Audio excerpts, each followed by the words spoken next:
This is the story of Takumi Kayano, who recounts that just a few hours ago, he was an ordinary Japanese man like everyone else. However, now he finds himself in another world surrounded by monsters. To make matters worse, these monsters are red wolves ranked at sea level. When two of them attacked him, he dodged using a skill he remembered having, called air shot. Thanks to that, he managed to defeat the monsters and store them in his inventory. However, the fact that he is in this new world is not by his own will. Takumi then reveals his background. After dying in Japan, instead of going to hell or heaven, he found himself in an enclosed room with an albino who was apologizing and crying so much that Takumi felt guilty. The albino man's name is Silphilo, who we will refer to as Silphilo from now on. As they introduced themselves, the albino revealed that he was a god, and this room was not an ordinary room but a divine sector. However, Takumi thought this was nonsense and believed it was a scam. Since the god could read his mind, Silphilo assured him it was not a scam. Takumi was surprised, and the god explained that he could read minds. Although Takumi didn't fully understand, he asked Silphilo to explain what had happened. Silphilo only said that he made a mistake and accidentally killed Takumi. Hearing this, Takumi almost died again.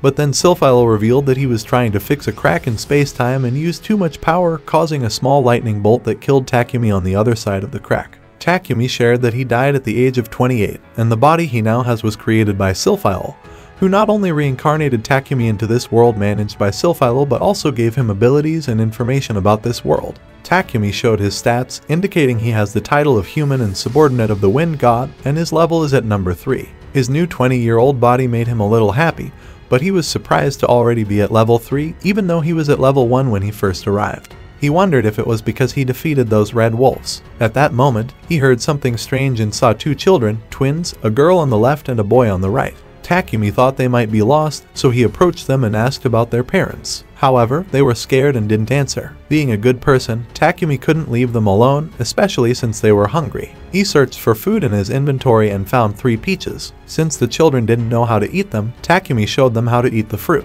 Seeing their torn clothes, Takumi searched for children's clothes in his inventory and dressed them, making them look very cute.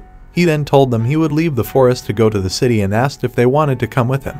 He introduced himself by name and asked for their names, but the children didn't answer. Takumi found out they were 5 years old but had no names. So, he named the girl Alina and the boy Alan. Takumi realized that although they still had strength, they were children and needed to rest occasionally. However, they suddenly ran and encountered a monster. Takumi was worried because he couldn't use magic without hurting the children. However, before he could reach them, the children had already defeated the monster. Takumi was amazed by their strength but still asked them to inform him if they saw a monster. When they encountered another monster, the children warned Takumi by tugging on his clothes and quickly defeated the monster bear. Takumi praised them and felt great affection when he saw their smiles. At night, they gathered branches to prepare roasted meat. Eating together, Takumi noticed that the previously wary children were now smiling more. Before sleeping, he set up 4 objects to protect the area where they would rest, and they slept together. In the morning, Takumi told the children they had arrived in the city. The city guards were suspicious because the Gaia forest was considered very dangerous. Takumi altered his story, saying he came from a rural area to look for medicine and that the children could take care of themselves.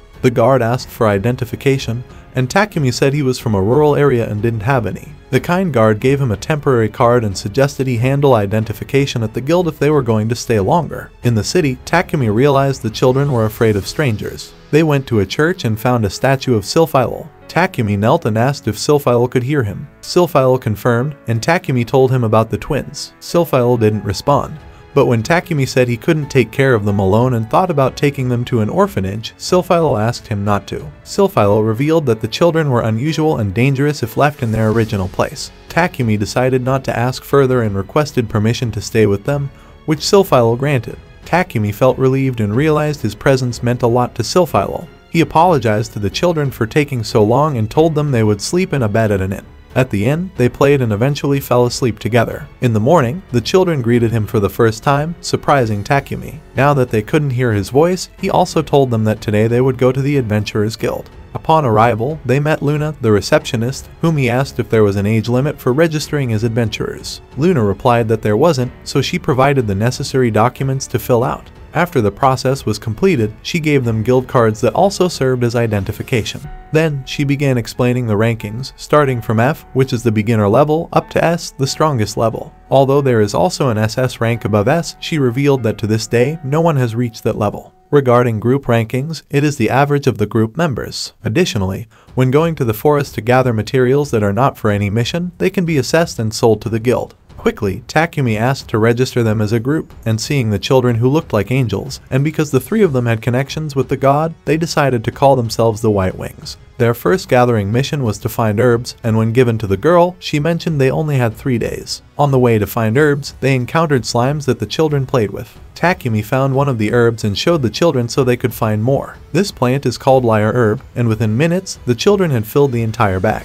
They quickly returned to the guild, which surprised the girl because they had managed to gather so many herbs in just half a day, which was very difficult. They then received their reward, but a bald and ugly adventurer yelled at Takumi asking why the children were there. The children were scared hearing this, so Takumi immediately confronted the man and asked if there was a problem. However, the old man approached, emphasizing that this was not a playground for children. In his anger, he grabbed Takumi's jacket, but the children quickly knocked him down with a kick to the stomach and almost delivered the final kick to the head before Takumi stopped them. At the same time, a red-haired knight arrived at the scene and saw another adventurer taking the bald man elsewhere. The girl realized the children were crying because Takumi had raised his voice a little when he told them to stop, which made the children cry. Thus, Takumi hugged them and promised he wouldn't leave them. The red-haired knight then asked what had happened, and Takumi explained everything and introduced himself. The knight also introduced himself as the second captain of the Shiren base, Order of Gaudian Knights, named Granbolt. After hearing that the children thought they would be abandoned, Granbolt asked Takumi if he would do such a thing, to which Takumi replied no because he had a heart. Granbolt then asked why the children thought so, and Takumi pondered that it might have something to do with how he met the children in the Gaw forest. He then asked Granbolt if there had been any recent attacks on caravans near that forest. The girl mentioned that there had recently been a monster attack on slave traders from the Argo Kingdom on the road out of the Gaia forest. After hearing all this, Takumi asked if it would be a problem if he adopted the children. Granbolt decided to support him, using his position to ensure that Takumi could become their guardian and asked him to call him Wow. However, their conversation was interrupted by the girl asking if Takumi had any materials from the Gaia forest. Knowing her obsession with those materials, Takumi sold the red wolf meat he had and made a considerable amount of money. Luna then reminded Granbolt about a discussion with the guild leader regarding an expedition to the Gaia forest to reduce the number of monsters. Granbolt explained that usually a small group of knights would go and he was always looking for people to join. Without asking first, Granbolt told Takumi that he would join the expedition. Even though Takumi was only rank F, Granbolt corrected that he had defeated a red wolf in the forest alone, and Takumi realized it was best to stay quiet. Granbolt then asked Takumi to stay there as he would make an official request. They then met with the guild leader, whom Granbolt asked to organize some adventurers, including Takumi. Meanwhile, Takumi was upset because the children were eating coins. But after a few days in the city, he had gotten used to life there. Although Alan and Alina were initially nervous around strangers, they had started to get accustomed, and everything was going smoothly. The White Wing group usually worked for 2 days and rested for 1. While eating bread, Takumi felt something was missing because, in this world, there were only 3 types of bread: white, wheat, and whole grain. He missed decorative bread and bread served as dessert, so he decided to make some himself. He went to the gold bakery and asked the girl for help. At that moment, the baker, who was also the girl's father, came in. He handed over 2 jars, one with jam and one with cream, and showed how to make stuffed bread with jam before baking it. The baker was surprised because he had never tried this method before, and as a good baker, he was always happy to learn new things. Takumi then demonstrated how to make bread by filling the middle with jam, and they tried making it. Additionally, Takumi made anko, a sweet red bean paste that he missed dearly. After several hours of baking, the results were very satisfying. The baker was impressed and asked if he could sell it in his shop, mentioning it as Takumi's creation and offering to pay him. However, our humble protagonist said it wasn't necessary as he just wanted to enjoy it. The baker thanked him and planned to try other fillings. The next day, at the Adventurers Guild, the receptionist congratulated Takumi on reaching rank E, noting that his stats had reached level 13. He could now take on more missions, which was very advantageous for him. Meanwhile, the receptionist smiled at the children and asked Takumi if he was interested in going to the labyrinth. Takumi recalled the knowledge given by Silphiel about the 108 labyrinths in the world of Telia. The girl explained that near the city of Sealing, there was a labyrinth with 15 levels often visited by adventurers to level up since there weren't many monsters in the city. Takumi thought this was a good idea, and when he told the children, they were very excited. The girl warned that although it was close, they would need half a day to walk there and several days to explore all the levels. Takumi assured her that they would only look at the first level to see what it was like, and the girl felt more at ease but warned that he seemed eager to explore deeper. Takumi affirmed that as a rank E adventurer, he wouldn't do that. However, after arriving at the labyrinth, Takumi was already on the 3rd level, guided by Alan and Alina. They encountered earth monsters, and the children quickly defeated them. A mole, which was worthless, but they continued exploring the labyrinth until Takumi realized it was time for dinner and quickly summoned the magic kitchen device. Yes, it seemed that God had prepared him well. Thus, he managed to prepare a delicious fish and vegetable soup, and after eating, they rested well, protected because up to this point, our Takumi was a great father since with the combined crystal, no monsters could attack them. And yes, they slept in the labyrinth so that the next day,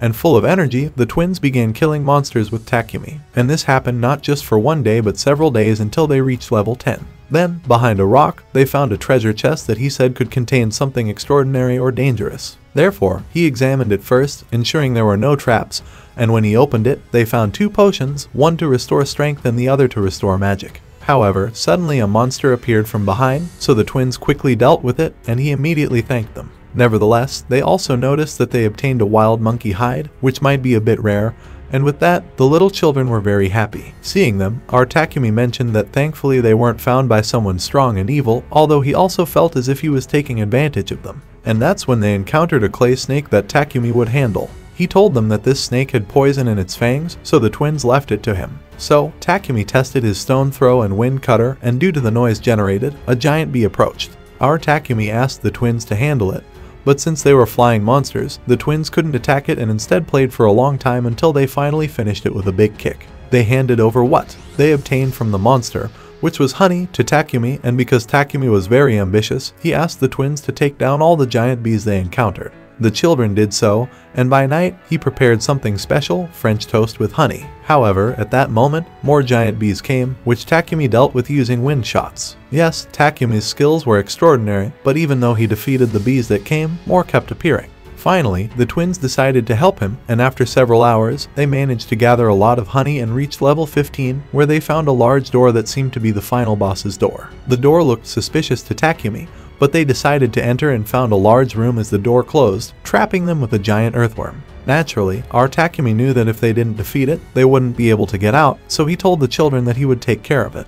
He quickly started with his wind cutter, which the monster easily dodged. Not only that, but the monster also used the sandball spell, which Takumi countered with a wind shot before finally defeating the boss with a wind arrow. Takumi defeated it easily, though he wondered if the monster was truly weak or if he had been given extraordinary strength. However, since there was no time to think about that, he decided to collect what the monster dropped, which was earthworm meat that, despite being a desired material, disgusted him. He also obtained a fairy gem and fangs, but none of that was important to him. He immediately asked the twins if they were okay, and they confirmed happily, then bowed their heads and patted his hair as a sign of appreciation for defeating the monster. This made him very happy, almost to the point of tears, as it had been a long time since he received such affection. They continued a bit further and found a device to return to the 1st level, as well as a treasure chest containing a fire bomb that only exploded when the user infused it with magic at a certain distance, a sort of grenade. The children thought the bomb was a fruit and played with it, almost giving our Takumi a heart attack, but he quickly stored it away.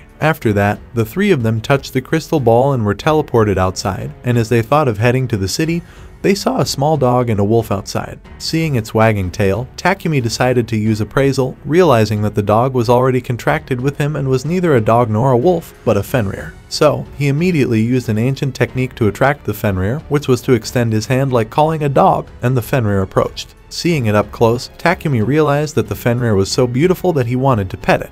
He also tried to make the Fenrir do tricks like giving a paw or lying down, and seeing all that, the twins also extended their hands to our Takumi. The jealous Fenrir jumped towards Takumi but then allowed himself to be hugged by Alan and Alina. As they played for a long time, the children suggested naming the Fenrir, so Takumi decided to name it Joel. However, as they approached the city, Takumi realized they couldn't walk with Joel anymore because people would be terrified if they saw a monster in the city. Therefore, he decided to hide it in his shadow. Although the children were scared, he explained that using a beast bound by a pact was dark magic and they could usually be hidden in shadows and summoned whenever needed. After that, they visited Silphilol. Our great fan god missed him very much, but Takumi only had questions about the pact and the beast as he didn't know who sent the Fenrir. Upon learning this, Silphilol cursed the head of the water god family, although he assumed the Fenrir was sent as a thank you for taking care of the twins. Then, he remembered that there were more items from his side and to avoid forgetting, he would send them now. Takumi pieced together all the clues and realized it made sense that the twins were highly compatible with water. While checking his inventory, he found many items, though he was hesitant to accept them. However, Sylphile became firm because if he didn't accept them, he would face divine punishment, so Takumi had no choice but to accept them. When they arrived home, the four of them fell asleep immediately, and the next day they went to the place indicated by Sylphile, discovering a beautiful golden bird and a majestic tiger.